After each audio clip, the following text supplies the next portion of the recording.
Eteryje radio laida Iš mirties į gyvenimą. Labas vakaras, brangus klausytojų, ir vėl ketvirtadienis ir radio stoties XFM eteryje laida Iš mirties į gyvenimą ir aš Tadas Daujotas. Ir šiandieną visuomenė, jinai iš tikrųjų ritasi žemyn. Daugelio žmonių moralės normos yra labai žemos ir žmonių savivertė, jaunų žmonių savivertė iš tikrųjų labai žemai kritusi. Ir šiandieną paaugliui permiegoti su mergina atrodo tai yra norma, o kad seksas po vestuvių čia ir iš viso jiems atrodo, jog tai yra bobučių pasakos. Bet ačiū Dievui, yra žmonių, kurie praėję tokį kelią gali pasakyti, kad ta patirtis buvo bloga. Ir jeigu galima būtų laikrodį atsukti atgal, visai kitaip dėliotųsi tie gyvenimo įvykiai. Ir viena iš tokių žmonių yra mano pašnekovė Eglė. Labas, Eglė. Labas, Tadai. Labai smagu, kad šiandieną sutikai pasidalinti savo gyvenimo istoriją ir aš suprantu, kad atversti tuos tamsius praeities puslapius nėra lengva ir tai dažnai gali būti skausminga, bet yra gera žinia, kad Viešpats atleido visas tavo nuodėmes ir šiandieną tu esi laisva nuo tų blogybių, kuriuose kadaise gyvenai, todėl laisva širdimi gali pasidalinti su kitais, kaip tu atradai laisvę nuo paleistų viščių. Bet pradėkime nuo pradžių. Kada pirmą kartą kilo tokia mintis, kad su vaikinu paflirtuoti yra labai smagu? Aš turbūt pradėsiu nuo daug anksčiau, negu kilo tokios mintys. Pradėsiu nuo apskritai, kaip gimsta kažkokie tam tikri norai, troškimai, mintys ir panašiai, ar ne? Tai noriu pradėti nuo to, kad vaikystėje man pačiai dėja teko patirti seksualinį išnaudojimą. Tai nebuvo išprievartavimas, bet tai buvo tokie dalykai, kurie neturi vykti vaiko gyvenime. Ir žinau, kad tai padarė labai didelę žalą jau tada man ir tas šleifas driekėsi per visą gyvenimą. Ir iš tiesų man labai patiko vieno žmogaus mintis, kuri iš tiesų, galbūt kažkiek paguodė mane, kad velnias jis niekada nelaukia, kol mes atversime duris. Ir gėda ir nuodėmė dažnai į mūsų gyvenimą galbūt ateina netgi tada, kai mes to neprašome, nenorime ir nekviečiame to. Kartais tai netgi priklauso ne nuo mūsų, bet taip jau yra gyvenime. Ir taip atsitiko ir mano gyvenime ir aš tuo bandžiau pasidalinti, tada atsimenu su mama, bet manimi nepatikėjo ir tai tarsi dar labiau mane įskaudino. Bet šitoj vietoje aš labai noriu pabrėžti vieną dalyką, kad aš tikrai nekaltinu, nesmerkiu ir kažkaip nenoriu primesti kažkokios kaltės nei savo mamai, nei apskritai savo tėvams, todėl kad, buvo kitokie laikai. Apskritai apie seksą su vaikais šnekėtis buvo kažkoks tabu daugelyje šeimų ir tai buvo iš tiesų visos tuometinės visuomenės klaida galbūt. Ir tai buvo ir mūsų šeimoje be abejo. Ir tai buvo tiesiog nuleista galbūt negirdomis ar kažkaip, bet ta žaizda manyje jinai liko, jinai augo, kerojosi. Ir kita tarsi tokia, sakyčiau, gyvenimo linija buvo ta, kad turbūt kaip ir kiekvienas vaikas, kaip ir kiekvienas žmogus, aš labai norėjau būti mylima. Ir visada nuo pat mažens, kiek save atsimenu, man be galo to trūko. Labai trūko meilės, labai trūko, kad būčiau priimtina, mylima, tokia kokia aš esu. Ir tas toks beribis meilės troškimas, toks, kai tu tiesiog imiesi bet kokių priemonių, kad tu būtum mylimas. Aš netgi dabar šiek tiek su šypsena veide pamenu, kaip aš prie vieno savo kaimynių tėčio kažkada pribėgau ir tiesiog jį apkabinau. Ir pamenu, kad tiesiog, iš to meilės, ta prasme, noro, kad būčiau mylima mergaitė, tada dar be abejo. Vėliau, kai pradėjau bręsti, norėjosi būti mylima mergina. Ir taip tikriausiai pradėjo ateiti tos mintys, kad iš noro būti mylimai ir priimtinai. O kiek metų tau buvo, kai pirmą kartą įvyko tas seksualinis išnaudojimas? Aš tiksliai nepasakysiu, bet arba aš buvau jau pirmokė, arba, panašiai apie 7-6 metai maždaug, gal 8, plius minus panašiai tokio amžiaus. Supratau. Ir įsivaizduoju, kad ta žaizda, jinai niekur nedingo per visus jaunystės metus. Taip, ir ta žaizda, jinai buvo, iš tiesų aš ją buvau labai daug metų labai giliai paslėpus, apie tai papasakosiu šiek tiek vėliau, bet tai tas pokytis, kuris įvyko, tarsi uždėjo kažkokį antspaudą. Jo nesimato, tu gyveni gyvenimą taip, kaip ir kiti žmonės gyvena, esi toks pats kaip ir kiti, bendrauji, mokais, gyveni, dirbi ir taip toliau, tarsi nieko neišsiskiriantis gyvenimas. Bet ta žymė, jinai kažkaip paženklina tave ir tarsi tave atskiria kažkaip nuo kitų, lyg tu būtum kažkoks nepilnavertis, netoks kaip visi, purvinas, dar kažkoks ir atsiranda, kažkoks nepilnavertiškumo jausmas, be abejo, visada kylantis klausimas, kodėl man tai atsitiko, kodėl tas prakeiksmas atėjo ant manęs, kodėl jisai mane užklupo ir kodėl netgi tai, tarkim, įvyko ne vieną kartą, ar ne? Ir tie klausimai kažkurį laiką jie kilo, aš juos kėliau savo, bet paskui po kurio laiko aš tiesiog juos pradėjau, mačiau, kad jie mane skaudina, jie mane žeidžia, atsakymus į juos aš neturėjau atsakymų ir aš juos tiesiog pradėjau kamšyti kažkur giliai savyje, slėpti bet tos žaizdos, kad ir slepiamos, jos niekur nedingsta, jos negyja tiesiog. Iš tikrųjų skaudi patirtis ir niekam jos nelinkėčiau. O toliau Eglės istoriją jūs išgirsite jau po šios giesmės, todėl likite su radijo stotimi XFM.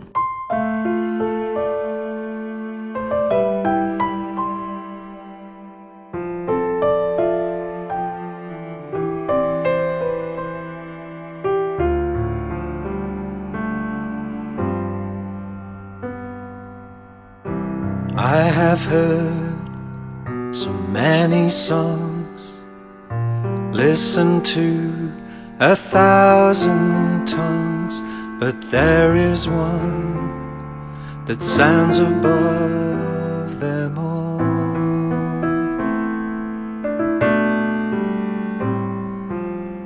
The Father's song, the Father's love, you sung it over me, and for eternity it's written on my heart.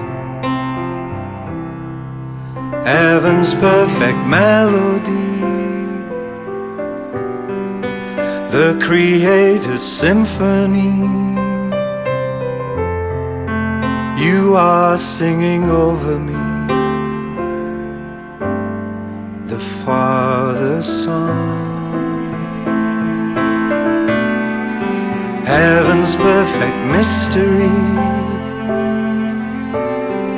the King of love has sent for me. Now you're singing over me, the Father's song.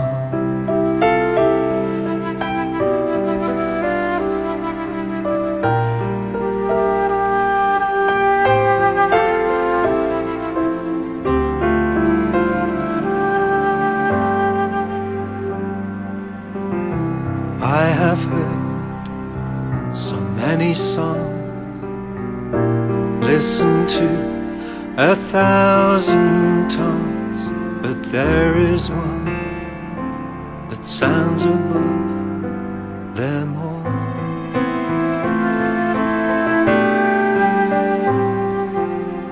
The Father's song, the Father's love, you sung it over me, and for eternity it's written on my heart. Heaven's perfect melody, the Creator's symphony, you are singing over Father's song. heaven's perfect mystery. The King of love has sent for me. Now you're singing over me, the Father's Son. Heaven's perfect melody, the creative symphony. You are singing over me, the Father's Son. Heaven's perfect mystery, the King of love has sent for me. Now you're singing over me, the Father's Son.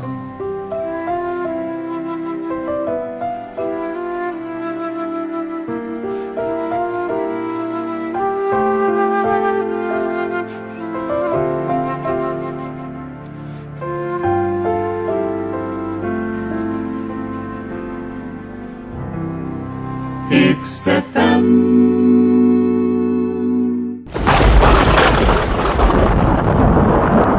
Eteryje radio laida Iš mirties į gyvenimą. Grįžtame į radio stoties XFM studiją ir su Egle kalbame apie tai, kaip vystėsi toliau jos gyvenimas. Egle, paaugliški metai, troškimai širdyje, noras neišsiskirti iš kitų, galbūt būti dar netgi kietesnė, turėti patį kiečiausią vaikiną ir taip toliau. Kaip vystosi tavo istorija? Taip, iš tiesų, aš kaip šiandien atsimenu kažkada mano tėčio pasakytą frazę, kad kol tu buvai maža, tu buvai labai gera mergaitė. Ir iš tiesų, turbūt kaip ir daugeliui paauglių, kai prasidėjo ta branda, pradėjo kilti įvairiausi tie maištai manyje, galbūt ir dėl tų patirtų žaizdų ir apskritai matyti ieškojimas savęs aplinkoje, visuomenėje ir taip toliau, kažkoks savęs įprasminimas. Ir be abejo prasidėjo, kadangi jau ir anksčiau, kaip minėjau, buvo tos seksualinės patirties, jinai ir toliau tas šleifas driekėsi ir, tarkim, pamenu, kaip šiandien, tai buvo 5 klasėje, aš perėjau į kitą mokyklą ir susipažinau su kitais draugais, naujais klasės draugais ir viena mergaitė, kuri taip pat buvo atėjusi iš kitos mokyklos, mes abi kažkaip nedrąsiai jautėmės ir tai galbūt suvedė mus abi, kad mes susidraugautume. Ir pamenu, kad, tarkim, vietoj to, kad mes po mokyklos eitume žaisti į kiemą kažkokių žaidimų, tai mes eidavom pas ją ir žiūrėdavom pornografinius filmus. Tai būdavo, ta prasme, tai nebuvo nuolat daroma, bet aš atsimenu tokį atvejį. O iš kur jinai juos gaudavo? Vyresnio brolio. Vyresnis brolis turėjo tos pornografinius filmus ir dabar netgi galvoju, turbūt ir jos mažesnis broliukas ten įlįsdavo į tą kambarį ir jis irgi dirsteldavo, kas turbūt irgi buvo labai labai blogai ir labai baisu, kaip dabar tai suvokiu, bet be abejo tada, mes tada daug ko nesupratom ir nesuvokėm. Ir toliau tas gyvenimas, aišku, atsirado kažkoks potraukis, domėjimasis priešinga lytimi, prasidėjo kažkokie nerimti tokie padraugavimai, kažkokie, žodžiu, bandymai užmegzti tuos santykius, draugystę. Ir su metais jie, darėsi vis drąsesni, kažkokie rimtesni. Prasidėjo įvairūs pašėliojimai su bendramžiais vakarėliuose, pas kažką, kaip sakydavom, plotas ir susirinkdavom ten. Pašėlti ir aišku, tai buvo ir alkoholis, ir parūkimai, tai atpalaiduodavo dar labiau, tai suteikdavo dar daugiau drąsos ir įvairiems kitiems negeriems dalykams.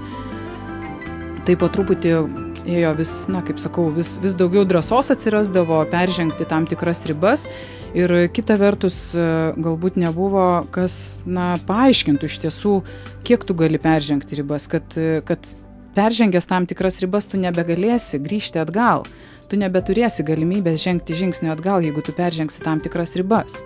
ir tu niekada, kad ir kaip gailėtumės, tu niekada nebegalėsi vėl būti švarus, vėl būti, tarkim, skaistus ir panašiai, ką aš suvokiau jau tik tai po daugelio metų, jau kai buvau suaugus moteris, suvokiau, kad, na, aš niekada negalėsiu ištekėti skaisti ir man būdavo labai iš tiesų pavydu girdėti tų porų pašnekesius, kurios, na, dalinosi su kitais, ar ne, kad jos sąmoningai laikosi skaistumo iki santuokos. Galvodavau, wow, kai tai nuostabu, nes jie gali padovanoti vienas kitam save, neliesta, niekieno, žodžiu, neliesta, nebučiuota, nemylėta ir tai yra pati nuostabiausia dovana iš tiesų vestuvių proga, nes koksgi tada skirtumas tos vedybos, kai tu jau ir taip gyveni tarsi vedybinį gyvenimą iki santuokos, tai jokio skirtumo tarp to nėra. Tai va, tai tokios mintis, aišku, kilo jau gerokai vėliau, kai jau pati buvau suaugus moteris ir tik tada atėjo tas supratimas, kad tai nėra gerai. Bet nors ir suvokiau, buvo tos vertybės, tarkim, ar ne, kad supratau, kas yra gerai, kas yra negerai. Nepaisant to, vis tiek desperatiškas meilės troškimas noras būti mylimai, noras būti priimtai ir toks nuolatinis kažkoks vienatvės, na, bėgimas nuo vienatvės, nuo vienišumo jausmo, baimės galbūt pasilikti tik su savimi, tik su savo mintimis, tik su savoju aš, tokiu, koks jis yra, skatindavo vėl ir vėl kažkaip kabintis į kažkokias naujas draugystės, ieškoti tų naujų santykių ir tai suprantu dabar, kad tai nebuvau aš. Ta prasme, aš visada stengdavausi būti kažkuo, kas patiktų tam kitam žmogui, bet tai nebūdavau aš.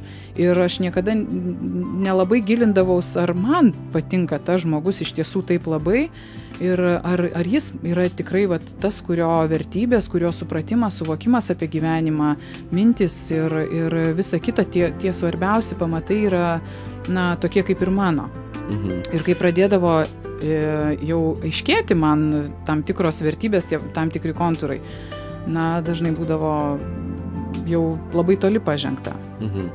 O tarkim, kai praradai nekaltybę, ar tu galvoji, kad tas vyrukas, jisai bus tavo vyras, ar tai buvo tiesiog vienos nakties nuotykis?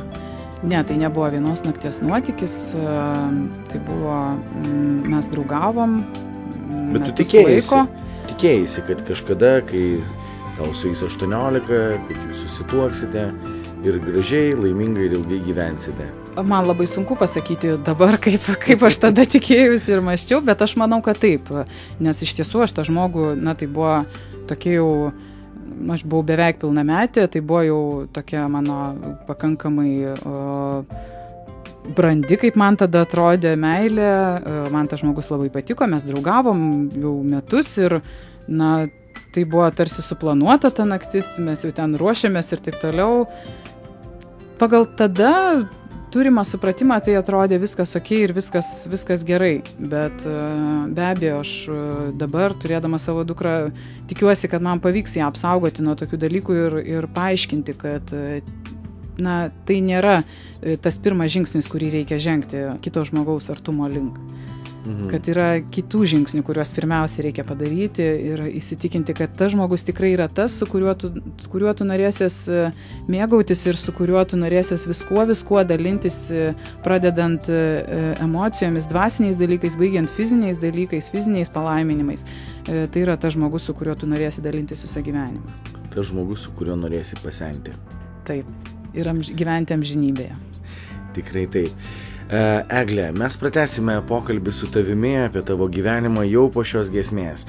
Todėl, brangus klausytojai, likite su radijo stotimi XFM.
Eteryje radio laida Iš mirties į gyvenimą.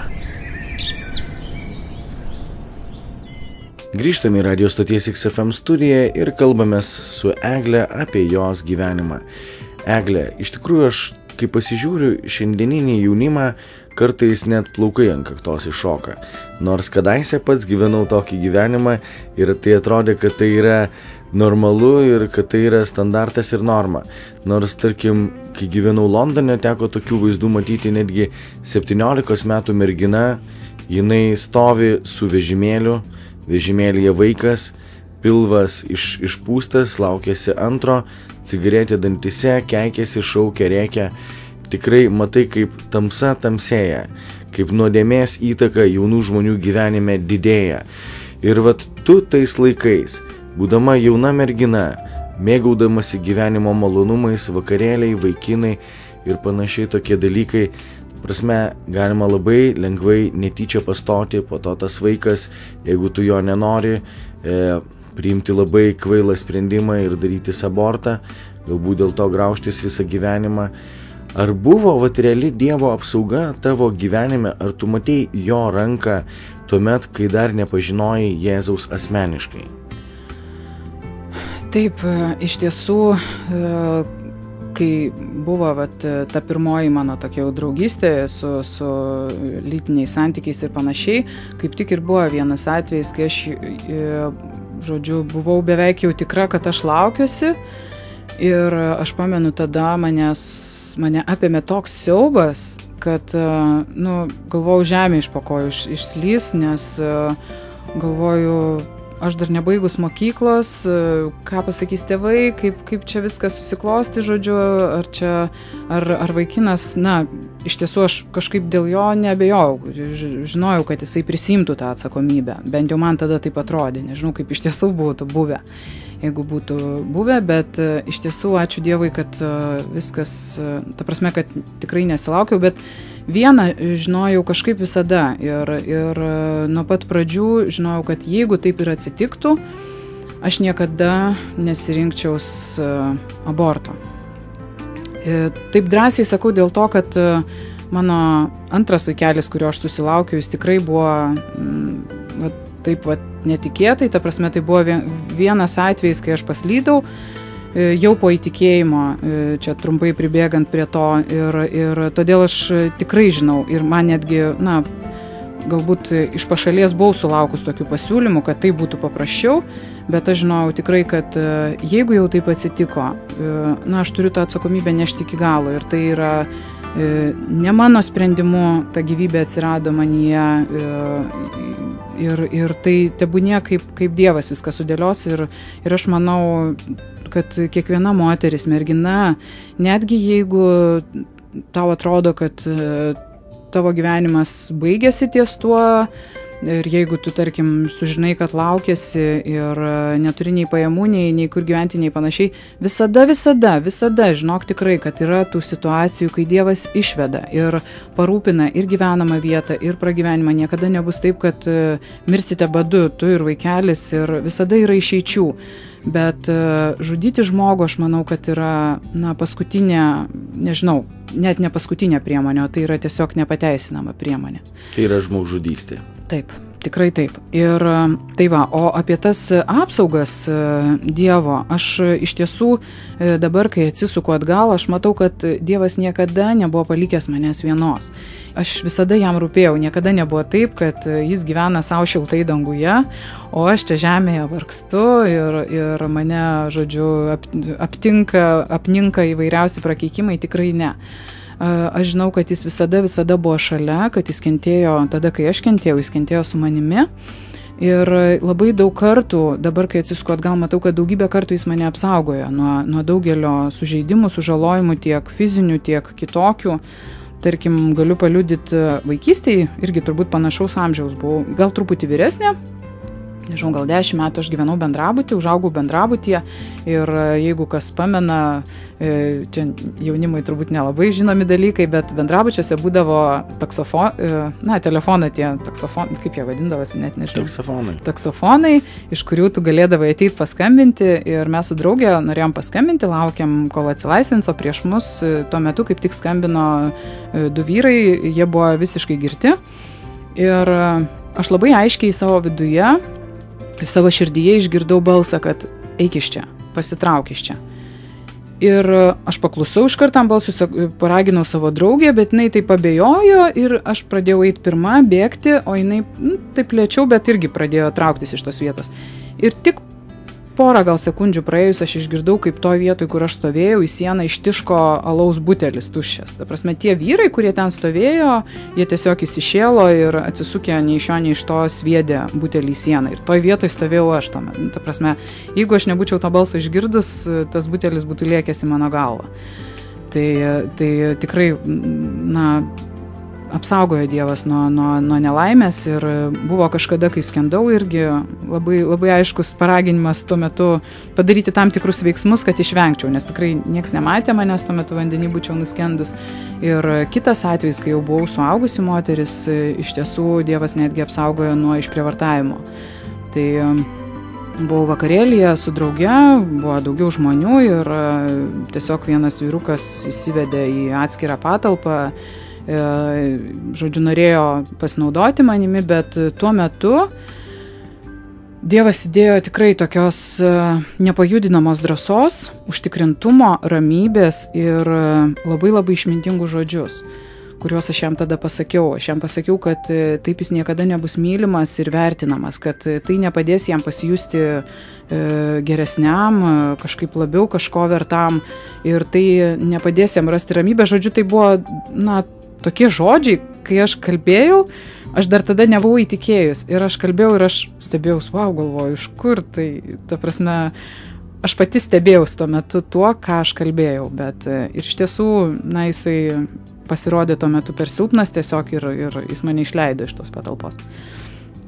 Tai ta apsauga iš tiesų lydi mane per visas gyvenimo dienas ir ypatingai didelę apsaugą aš jaučiu dabar, kai jau gyvenu su Dievu, kai gebu ją matyti, atpažinti, matau, kaip jo malonė veda per visas dienas, bet gal apie tai kiek vėliau.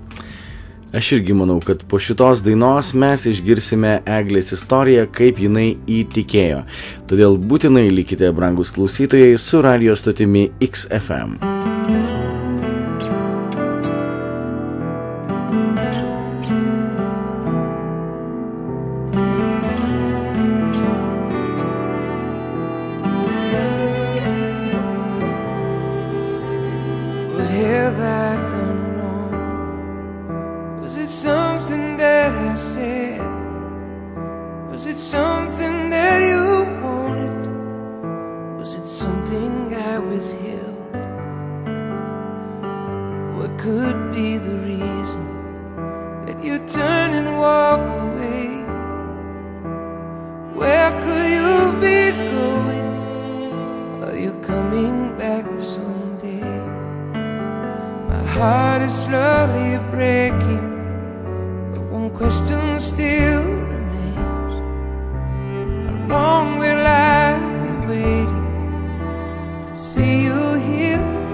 believe the day is dawning. I see see you coming down the road.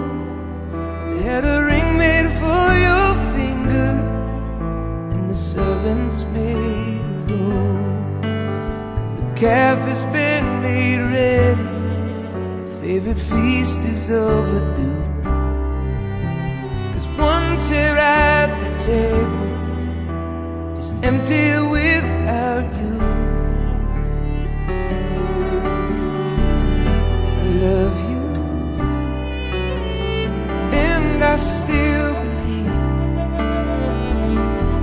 you will love me too. I love you. If you return to me, I will return to you.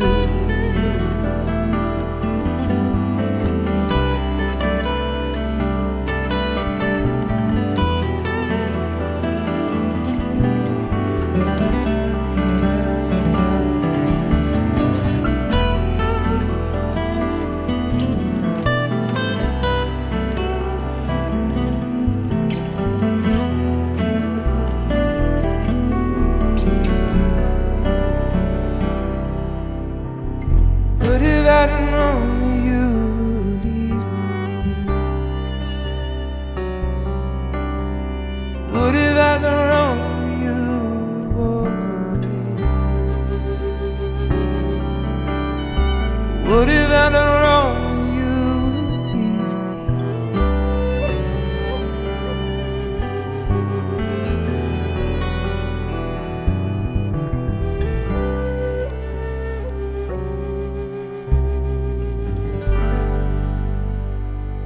XFM.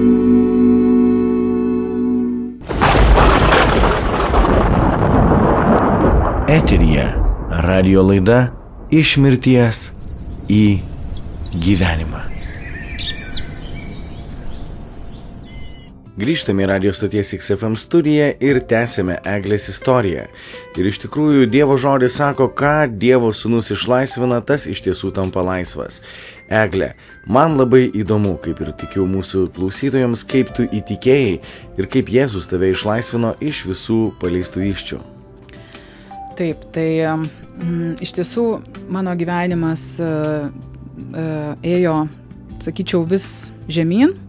Nors vėlgi, tai žiūrint, tarkim, iš šalies, ar ne, aš gyvenau įprastą gyvenimą, kažkada buvau susituokus, tada išsiskyriau, gyvenau viena su dukra, dirbau normalų darbą, tarsi, normali, eilinė išsiskyrusi moteris, ar ne, vieniša, bet mano viduje iš tiesų vis daugiau buvo tos vienatvės, vis daugiau tų žaizdų, vis daugiau tokios beprasmybės, kad tai kam tada tas visas gyvenimas. Ir vieną rudenį, aš pamenu, buvo tam tikrų gyvenime pokyčių, kurie mane privedė apskritai prie to tokio, labai tikrai stipraus ieškojimo, kam aš tada apskritai gyvenu, kokia mano gyvenimo prasmė, ką aš paliksiu po savęs, kas iš to mano gyvenimo, jeigu aš esu įskaudinta, mane yra daugybę kartų įskaudinę ir nėra išeities, tai kokiagi išeitis, kokia prasmė. Ir tada jau mano brolis buvo įtikėjęs, bet jis negyveno kartu, jis gyveno atskirai kitame mieste, jis vis atvažiuodamas vis papasakodavo apie Jėzų, apie gyvą tikėjimą juo, nes mes irgi augom katalikų tarsi šeimoje, mama visada vesdavosi į bažnyčią ir giedojau kažkada bažnyčios chore, bet tai niekad man neatnešė kažko tokio gyvo, atgaivinančio ir sustiprinančio. Ir tie brolio pamastymai, jie nuolat sukosi mano galvoje, kad galbūt tai yra išeitis, galbūt tai galėtų būti raktas į kažkokią laisvę, į kažkokį prasmingesnį gyvenimą. Ir atsimenu vieną vakarą, kai aš buvau labai tikrai gilioj depresijoje, nenorėdama nei gyventi, mane laikė vienintelė turbūt mano dukra šitam gyvenime. Ir aš tiesiog jam parašiau žinutę, kad man reikia tavo pagalbos, ir jis paragino melstis mus drauge. Jisai paskambino man ir mes telefonu meldėmės, ir tai buvo mano pirmoji malda. Dievui, mano pirmoji malda Jėzui kaip savo ganytojui, kaip savo gelbėtojui. Ir labai aiškiai pamenu, kad tą vakarą mane užliejo labai didelė jo ramybė. Nes buvo labai daug tokių negerumų širdyje ir ta ramybė, jinai tarsi viską nustelbė. Tai ir taip prasidėjo po truputį mano tas kelias.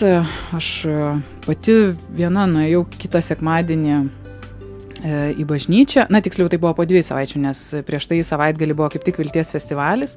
Buvau nuvykus ir į Vilties festivalį, kur jau viešai išpažinau, nuėjau į priekį ir išpažinau Jėzų kaip savo gelbėtojas, kartu su savo broliu nuėjau į priekį.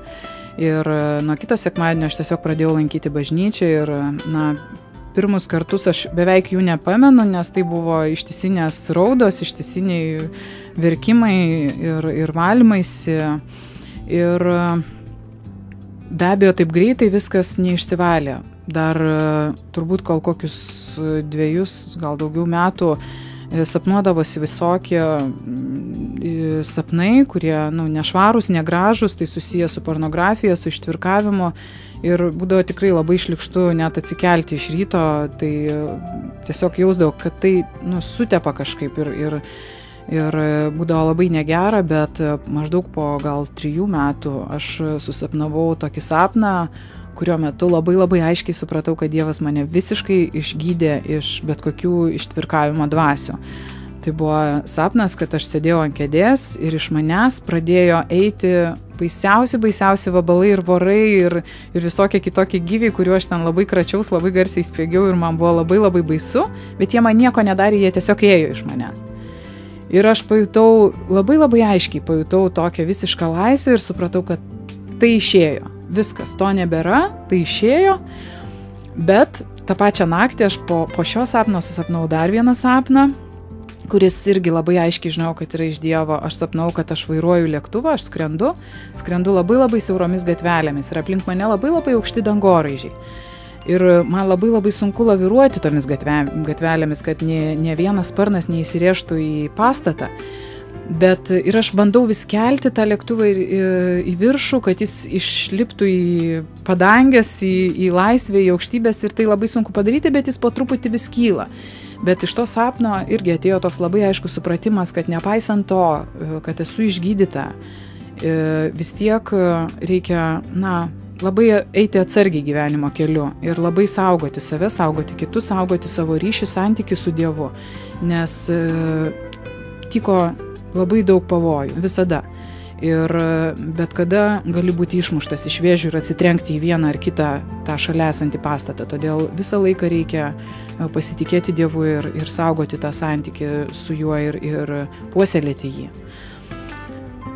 Tai tai tokie išgydantis sapnai, kurie ir be abejo buvo ne tik sapnų, buvo, aš neseniai rašiau straipsnį šią temą, kurią dabar dalinuosi ir aš galiu pasakyti labai užtikrintai, kad prieš metus aš nebūčiau nė žodžio pralemenus šią temą, nes niekam per savo gyvenimą aš tuo nesidalinau. Visi mano skausmai, visos mano tos išgyventos patirtis, jos glūdėjo manyje ir kai aš pirmą kartą, aš esu paskui kiek vėliau vienai draugiai išsakiau tai, bet tai buvo be galo sunku padaryti ir neseniai aš parašiau straipsnį tą temą ir kai aš išrašiau visą tai ant popieriaus, man jie atsivėrė be galo gilios žaizdos. Tai buvo, kaip įsivaizduojat, užraišiota ir puliuojanti žaizda, kurią tu atriši ir pamatai labai, nemaloniai būni nustebintas, pamatai, koks pulinys didelis ir kokia gili žaizda, kuri tiek metų buvo negydoma. Tai buvo man ir tas laikotarpis, kai aš parašiau tą straipsnį, buvo viskas išgyventa kaip šiandien, bet tada kaip tik mūsų bažnyčioje buvo meldžiamasi už išgydymus. Ir būtent tada aš gavau dar vieną labai didelį, labai stiprų Dievo prisilietimą, Dievo išgydymą iš visų tų žaizdų, iš tų skausmų. Ir mąstant apie tai, galbūt tai paguos šitą mintis ir kitus pašnekovus, nepaisant to, ar tai vyrai, ar tai moteris, nes žinau, kad šiame pasaulyje yra labai daug tų ištvirkavimo atvejų ne tik tarp moterų, bet ir tarp vyrų, kad Jėzus numirė ant kryžiaus už mano nuodėmes, bet jis numirė ant kryžiaus ir už visų žmonių nuodėmes. Ir netgi už tų, kurie išnaudojo, kurie taikė seksualinę prievartą, kurie ištvirkavo ir panašiai, mirė už visus. Ir Dievas, jeigu tik tie žmonės priims Kristų, jeigu jie ateis, atsiprašys, Dievas jiems atleis. Tai jeigu pats Dievas, dangaus ir žemės kūrėjas, jiems atleidžia, tai kaipgi galiu aš neatleisti jų nuodėmių. Ir aš labai aiškiai supratau, kad Jėzaus kraujas nuplovė mano nuodėmes, bet nuplovė ir jų nuodėmes. Ir to, kas buvo, nebėra. Tai yra nuplauta ir švaru. Tikra tiesa ir iš tikrųjų yra labai svarbu išlaisvinti savo širdį nuo bet kokio neatleidimo, nes jeigu ta padaryta žala, kurią realiai tu buvai, Eglė, patyrusi, jeigu tu neatleistum tiem žmonėm, kurie praeityje tave įskaudino, įžeidė ir pažemino, tu pati būtum įkalinta savyje. Tie žmonės, tarytum, jie būtų įkalinti tavo širdį. Taip. Bet Dievas tavo širdį sukūrė, kad jinai būtų rojaus sodas, o kad nebūtų koks tai, piktžolių pieva. Ir škėčių krūmas. Ir škėčių krūmas. Todėl yra labai svarbus sprendimas, brangus klausytojai, atleisti tiem žmonėm. Ir kai tu atleidi žmogui, kuris padarė tau blogą, tu tarytum išrauni iš savo širdies kažkokią piktžolę, kažkokį ryškėtį, kažkokį augalą, kurio nesodino Dievas į tavo širdį. Ir tuomet meilės sėklos, ramybės sėklos ir džiaugsmo sėklos, jos išaugs į nuostabius ir gražius medžius, kurie neš džiaugsmą, ramybę ir palaiminimus kitiems. Egle, pratęsime tavo pokalbį po šios dainos, todėl, brangus klausytojai, likite su radijo stotimi XFM.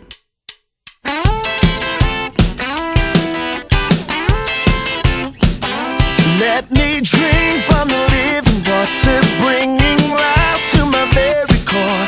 In the midst of my desperation, Jesus.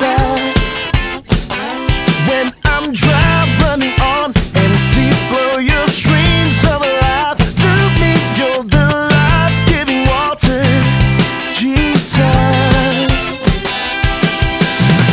Come, come, come to the river. You are the living water. Wash me clean, wash me clean.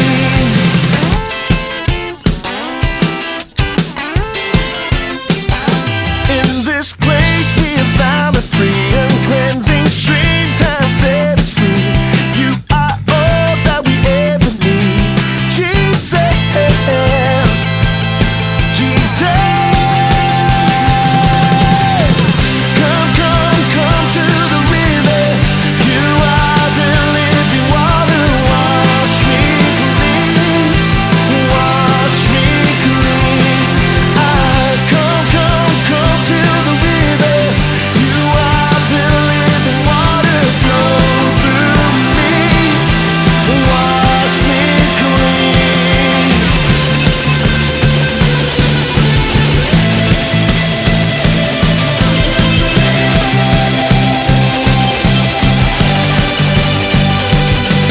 I give you all of the praise. No one else will ever take your place. Your place. I give you all of my days. No one else will ever take your place. Your place. Yeah! Come, come, come to the river. You are the living water. Wash me clean, wash me clean. Come, come, come to the river. You are the living water. Flow through me, wash me clean.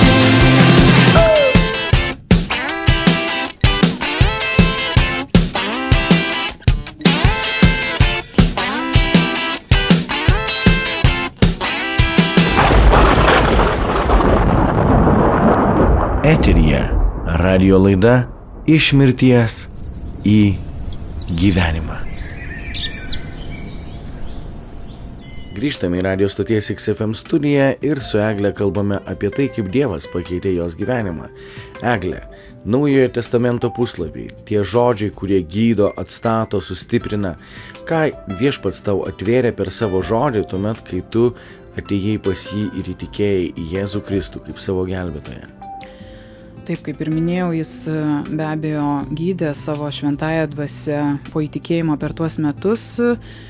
Tikrai gavau be galo daug jo išgydymų, labai daug jo išminties. Esu apglėbta jo beribės meilės, kuri iš tiesų atstato savivertę, atstato manyje meilę ir aš galiu tą meilę dalinti su kitais.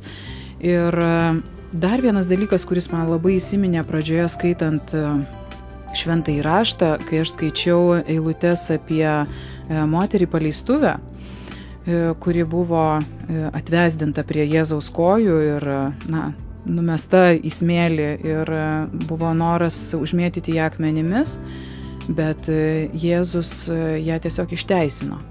Tai tuomet aš labai aiškiai supratau, kad mūsų visuomenėje dabartiniais laikais gyventi susimetus, turėti ten, tarkim, draugaujant, turėti lytinius santykius ir panašiai yra norma. Tai jau tapo norma ir niekas tuo nesistebi, tu esi toks pats kaip ir visi kiti, tarsi viskas tai yra gerai. Bet skaitydama Šventojo rašto eilutes aš labai aiškiai supratau, kad taip, galbūt mūsų visuomenėje tai yra norma, tačiau Dievo akise tai yra ištvirkavimas, tai yra paleistuvystė. Ir kokia tai forma bebūtų, tai nereiškia, kad tu būtinai turi stovėti prie stoties ir pardavinėti savo kūną ir gauti už tai pinigus, bet netgi bet kokie nesantokiniai lytiniai santykiai, tai yra ištvirkavimas ir paleistuvystė. Bet Jėzus jis neteisia ir nesmerkia. Jis duoda išlaisvinimą, išteisinimą ir nuplauna visas mūsų nuodėmes, jeigu tik mes ateiname pas jį ir prašome jo atleidimo. Ir jis mums įduoda žodį, kuris mus apsaugo ateityje, apsaugo nuo paleistuvysčių, apsaugo nuo kitų mūsų pagundimų, nes kiekvienas turime silpnumų savoje kažkokiose savo srityse gyvenime. Ir iš tiesų padeda net nesigręžioti į tuos dalykus, kurie anksčiau tau atrodė visiškai normalūs ir priimtini. Dar noriu ką pasakyti, kad labai svarbu tai išpažinti savo nuodėmes ir iškelti tai į šviesą, nes velnias yra tas, kuris bijo šviesos. Nuodėmė visada bijo šviesos ir nuodėmė visada gyvena tamsoje. Jeigu jūsų širdise yra nors viena kertelė, kurioje buvo nuodėmė, nepaisant to, ar tai buvo jūsų padaryta nuodėmė, ar tai buvo padarytos kitų nuodėmės jums, ir arba, pavyzdžiui, jeigu jūs esate tas nuodėmiautojas, esate tas prievartautojas ir panašiai, kuriame yra ta nuodėmė, jūs niekada nebūsite laisvi, jūs niekada nesijausite gerai, kol tai neišeis į šviesą. Todėl aš tikrai raginu kiekvieną gyvenantį šiandien tamsoje susirasti galbūt žmogų ar padaryti tai raštu, nežinau, bet kokiu jums priimtinu būdu, iškelti tai į šviesą. Nes kaip Jono 8 skyriuje 32 eilutėje yra parašyta, jūs pažinsite tiesą ir tiesa padarys jūs laisvus. Tai yra visa nugriaunanti, nugalinti tiesa, kuri tikrai yra nepajudinama ir tai yra svarbiausia, kad mes gyventume tiesoje ir tik tada pajusime tikrąją laisvę. Laisvę gyventi, laisvę mylėti, laisvę priimti tiek Dievą, tiek kitus žmonės į savo gyvenimą. Ir tai iš tiesų visame kame padarys jūs laisvus. Ir kai tu dabar paminėjai, Eglė, šią Jono 8 skyriaus 32 eilutę, aš prieš tai mąsčiau apie vieną rašto vietą, kuri yra vos keliomis eilutėmis prieš. Ir ten yra parašyta, Jėzus sako, kas daro nuodėmę, tas yra nuodėmės vergas. Ir jeigu tu šiandieną ištvirkauji, tu esi ištvirkavimų vergas. Ir Dievas jisai nepasikeitė, jisai toks pats yra vakar, šiandien ir per amžius. Jo standartai nepasikeitė. Kaip prieš daug tūkstančių metų buvo daugybė miestų, kurie ištvirkavo, jiems buvo Dievo teismas. Sodomai, Gomorai, bet atėjo gelbėtojas ir kaip tu, Eglė, minėjai, jisai išteisino. Ir visai nesvarbu, ką tu esi savo gyvenime padaręs, visai nesvarbu, kokių nuodėmių esi prisidirbęs, žinok vieną dalyką, Dievas myli tave. Ir jisai nori, kad tu nebūtum vergas nuodėmės, bet kad tu būtum laisvas ir palaimintas. Taip, ir aš dar norėjau paminėti vieną dalyką, kuris tikiu paguos ne vieną širdį, kad mes visą laiką matome kažkokius atvaizdus apie nukryžiuotą Jėzų ir jis yra pridengtas širma. Bet iš tiesų, mėly klausytojai, aš noriu pabrėžti, kad jis nebuvo apsirengęs, kai jis kybojo ant kryžiaus. Jis buvo visiškai nuogas. Įsivaizduokit, apnuogintas Dievas. Ir tai atneša galbūt paguodą, kad jis iškentėjo nemažesnę gėdą už mane, už tave, už visus tuos, kurie patyrėte kažkokius pažeminimus ir ant jūsų krito kitų nusikaltimai. Ant Jėzaus krito be galo daug nusikaltimų, pasityčiojimas, pažeminimas ir tai nebuvo žmogus, tai buvo Dievas, tai buvo kūrėjas. Bet jis priėmė visą tai, priėmė nuolankiai, tylėdamas, priimdamas tą kartumo taurę, tam, kad šiandien mes galėtume gyventi laisvėje ir tiesoje. Ir pabaigai aš norėčiau pasakyti paprastą dalyką. Jeigu tu vis dar gyveni kompromise ir tavo namuose yra pornografinių žurnalų arba kompiuteryje kažkokių pornografinių filmų, būk atsargus, nes tavo vaikai gali netyčia juos paimti, pradėti vartyti, pažiūrėti tos filmus ir kaip tada Eglė, dar būdama 5-okė, jinai turėjo tą negerą įtaką, kuomet su klasiokė žiūrėdavo tos pornografinius filmus ir po to jos gyvenimas buvo netoksai, kokio norėtųsi. Todėl aš tau labai paprastai norėčiau patarti, išmesk visą tą šlamštą, ištrink iš savo kompiuterio bet kokią nešvarą, atsiprašyk Dievo už tai, kad tu tai žiūrėjai, už tai, kad tu tai turėjai, nusigręžk nuo to ir atsigręžk į gyvąjį Dievą. Visai nesvarbu, ką tu padarei praeityje, svarbiausia, kokį sprendimą tu priimsi šiandien. Jeigu tu priimsi sprendimą atgailauti, tai yra pakeisti savo nuomonę ir nusigręžti nuo nuodėmės, bei atsigręžti į Jėzų Kristų, tu pamatysi, kaip gyvenimas pradės keistis ir kaip Dievas pradės jį atstatinėti. Eglė, aš labai dėkoju, kad tu šiandieną apsilankei pas mus laidoje. Tikiu, kad dar daug dalykų yra, kuriuos norėtum pasakyti, bet radio stoties XFM eteris tau yra atviras ir aš tikiu, kad mūsų klausytojai dar nekartą išgirs tavo balsą ir tuos dalykus, kuriuos Dievas yra įdėjęs tau į širdį. Todėl aš labai dėkoju tau, kad tu šiandieną buvai ir atvertėjai tuos tikrai ne pačius maloniausius gyvenimo epizodus. Ačiū tau. Ačiū tau, Tadai. O jums, brangus klausytojai, noriu pasakyti, kad radio laidų archyvą galite rasti internetiniam puslapyje dievovaikai.lt bei YouTube kanale Iš mirties į gyvenimą. Dėkoju visiems, kurie rašote mums laiškus, kurie rašote žinutes, paskambinate. Dėkoju už jūsų maldas ir finansinės aukas. Mums tai yra labai brangu ir mes iš tiesų tai vertiname. Ačiū Jums, kad buvote šiandieną su mumis. Iki susitikimo kitą ketvirtadienį 19 val. O laidos kartojimo klausykitės sekmadienį 17 val.